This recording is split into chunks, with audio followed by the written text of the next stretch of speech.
ఇప్పుడు ప్రపంచవ్యాప్తంగా అనేక చోట్ల జనరేషన్ జీ అంటారు, లేదా జెడ్ లెటర్ని జీ అని పలుకుతారు కాబట్టి జన్ జీ జనరేషన్ అంటారు వాళ్ళని.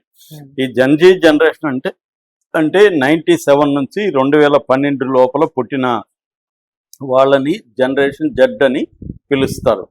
సో వీళ్ళ జనరేషన్కి క్వాలిటీస్ ఏమంటే, ఒకటి డిజిటల్ నేటివ్స్ అంటారు వీళ్ళని. అంటే వీళ్ళు డిజిటలైజేషన్ ద్వారా, ఇప్పుడు మన కైండ్ ఆఫ్ జనరేషన్ అంటే మనం డిజిటల్ లేకముందు కూడా ఉన్నాం, మనకు అది తెలుసు. కానీ వీళ్ళు డిజిటల్ టెక్నాలజీలోనే పెరుగుకుంటూ వచ్చారు, ఎందుకంటే 97 తర్వాత పుట్టారు కాబట్టి.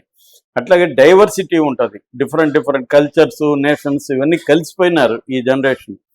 అట్లాగే ఫైనాన్షియల్ మైండ్ సెట్ ఉంటుంది. ఇప్పుడు మాకు చదువుకునేటప్పుడు అసలు మనీకి సంబంధించి ఐడియా ఉండేది కాదు, ఏముండేది కాదు. ఇవాళ ప్రతి చిన్నపిల్లలకు కూడా మనీ మైండ్ సెట్ అనేది ఉంటుంది. డబ్బు ఉంటేనే మనం అన్ని కొనుక్కోగలము, ఎంజాయ్ చేయగలం జీవితం అనేది ఇవాళ క్లియర్గా అందరికి తెలిసిపోయింది. ఈ జనరేషన్కి ఇది ఒక క్వాలిటీ అనమాట. నెక్స్ట్ వచ్చి సోషల్ రెస్పాన్సిబిలిటీ. అన్నీ ఉన్నప్పటికీ కూడా సమాజం పట్ల కూడా వీళ్ళు చాలా యాక్టివ్గా ఉండడం, న్యూస్ చూడడం, యాక్టివ్గా పార్టిసిపేట్ చేయడం, ఇవన్నీ కూడా ఈ జనరేషన్ చేస్తుంది. ఎందుకంటే సోషల్ మీడియాలో యాక్టివ్గా ఉండేది కూడా ఈ జనరేషనే. అట్లాగే వర్క్ ప్లేస్ వాల్యూ, వీళ్ళకి వర్క్ లైఫ్ బ్యాలెన్స్ని కూడా ఎలా చేసుకోవాలి అంటే, కష్టపడి పని చేయాలి, ఆ డబ్బులతో ఇంకా కష్టపడి ఎంజాయ్ చేయాలి. అంటే వర్క్ హార్డ్ ప్లే హార్డర్ అంటారు. అలాగా ఈ జనరేషన్ క్వాలిటీస్ అవి. ఈ జనరేషన్ ప్రధానంగా టెక్నాలజీ, ఎకనామిక్ షిఫ్ట్, తర్వాత COVID-19 కూడా ఈ జనరేషన్ చూసిందనమాట. సో ఇది బేసిక్గా లక్షణాలు.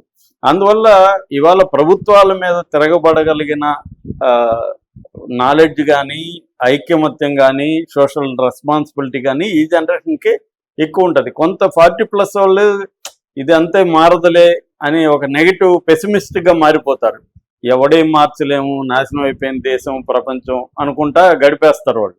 కానీ ఈ జనరేషన్ అలా ఉండదు, యాక్టివ్గా ఉంటారు, సోషల్ మీడియాలో యాక్టివ్గా ఉంటారు, కమ్యూనికేట్ చేయగలరు వీళ్ళు.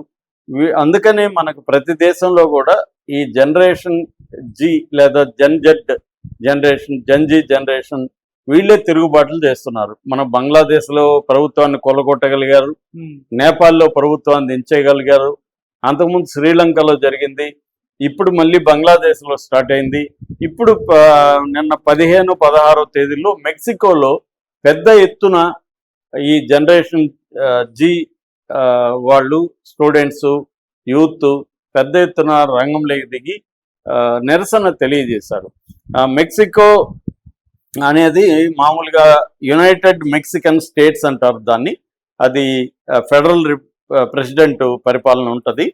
సో అది వచ్చి నార్త్ అమెరికాలో, అమెరికాకి దగ్గరగా గౌతమాలా, అమెరికా ఈ దేశాలకి బార్డర్లో ఉంటుంది అనమాట. పాపులేషన్ 13 కోట్లు.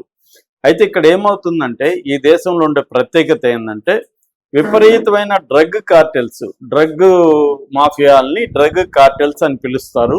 ఈ డ్రగ్ కార్టెల్స్ విపరీతంగా ఉంటాయి. ఒక రకంగా ప్రభుత్వమే వాళ్ళ కంట్రోల్లో ఉంటుంది, షాడో గవర్నమెంట్ అంటారు.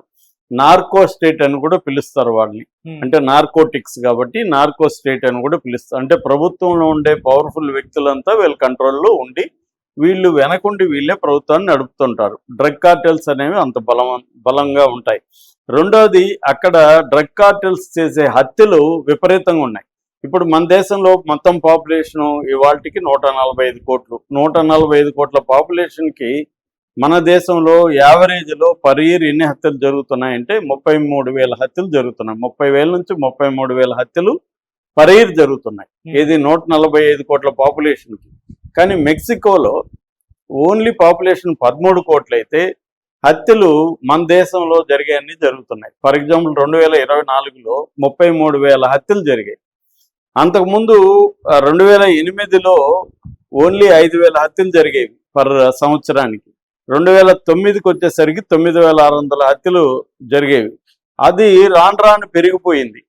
2024 డేటా ప్రకారం 33,000 హత్యలు 13 కోట్ల పాపులేషన్కి జరిగాయంటే మనం ఎంత క్రైమ్ రేటు ఏ స్థాయిలో ఉందో అక్కడ ఊహించుకోవచ్చు. ఈ హత్యలు మామూలు ప్రజలనే కాకుండా